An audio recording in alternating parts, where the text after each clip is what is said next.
So I totally and 100% get what this episode of A Couple of Cuckoos was going for, and I totally understand why this episode was needed to set the stage for, again, what it's going for with introducing Amino to the school, with getting her into a situation with Nagi. I completely and 100%, like I said, I totally 100% get what this episode was going for.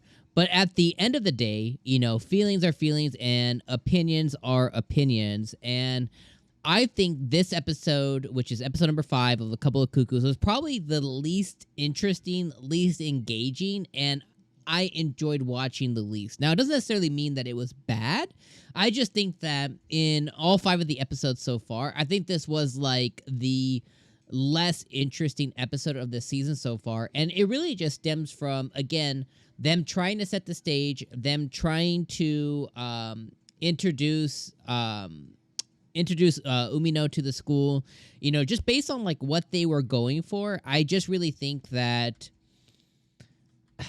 I think they nailed it in a way, but at the same time, it doesn't mean that it was interesting, if that really makes sense. And like I said, and I keep saying Umino, but I mean Amano, Erika, or whatever. So this episode was focused around Erika getting kicked out of her school for taking a picture with Nagi, right?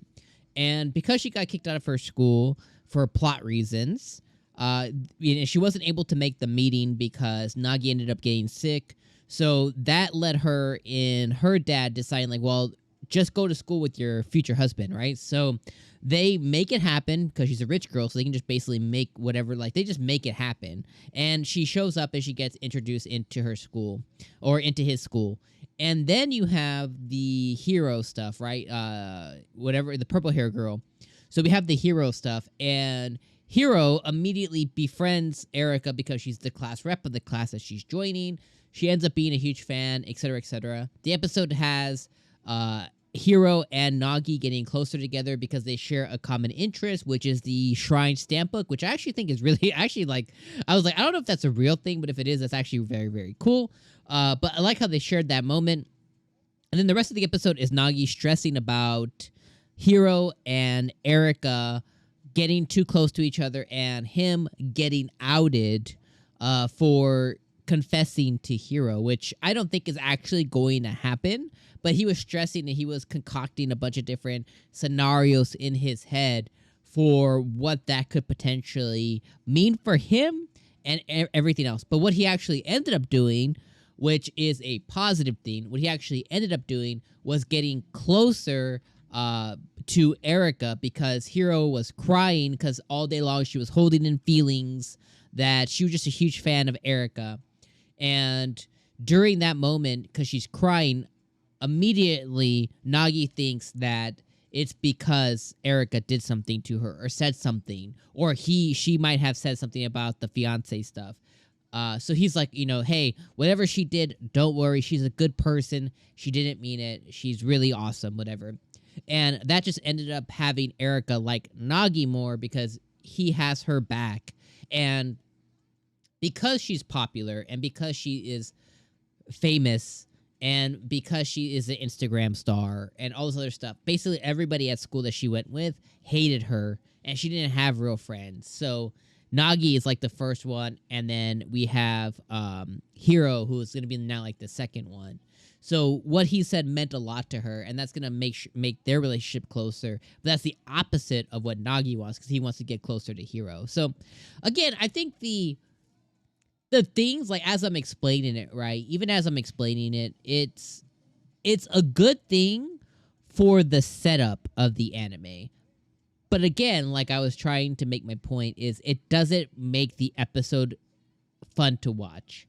Like, I get so conflicted because, like, it's necessary for plot development, for character development, for setting, like the school setting and getting them closer. which in turn is just going to lead to a bunch of misunderstandings as they inevitably end up walking home together one day, as they inevitably get seen coming out of the same place one day. There's a bunch of things that it's like, okay, all of that stuff is going to happen because it's just way too predictable for it not to happen, right? Which I guess is completely okay because that's what this kind of anime is for. I'm just really conflicted because I didn't have a good time watching this. I paused it probably like 3 times, and just took a moment and was like, okay, let's keep watching. And when that happens, it just means I'm not having fun watching the episode. Again, it doesn't mean it was bad. It just wasn't that fun to watch. I know, though, I have faith in the anime, and like I always preach, a lot of times during 12-episode seasons, during 24-episode seasons, there's going to be a lot of episodes like this that is character, plot, setting development that is necessary, especially for good anime. And it doesn't matter when you're watching it all in one sitting or in 2 sittings, right? If you binge an anime season in a day or 2 days, right? For most anime, there's 12 or 24 episodes. So the ones that's like Bleach and Naruto, right? It's like, you just signed up for your whole month. But for normal anime, that's 12, 24 episodes that you can really watch in a couple of days. These episodes aren't really that impacted because in a setting where you're watching episode 1 through 12 versus watching it every week, it's a lot easier to just like not even remember this episode and just be like, oh, I remember that episode, Erika got introduced into school, but the next episode, this happened. So you immediately move on. But when you're watching it every week, like we are, right? Like you and I are, because you stopped by the video. I'm assuming you are too, right? Then you have to be more opinionated about a specific episode because now we have to wait a whole entire week before we get the next continuation of the story. So overall, though, this is a good episode. Just, it was boring. Let me know what you guys thought. Let me know if anything what I said about this episode, you share the same feelings a little bit or a lot of it, or if you're completely on the other end and you're like, yo, this episode is dope AF. Let me know what that is too. And let me know what you think about Erika and Hiro getting closer to each other, and what that's going to mean when they have their study sessions. All right, my friends, I'm going to see you guys next Saturday. Peace out.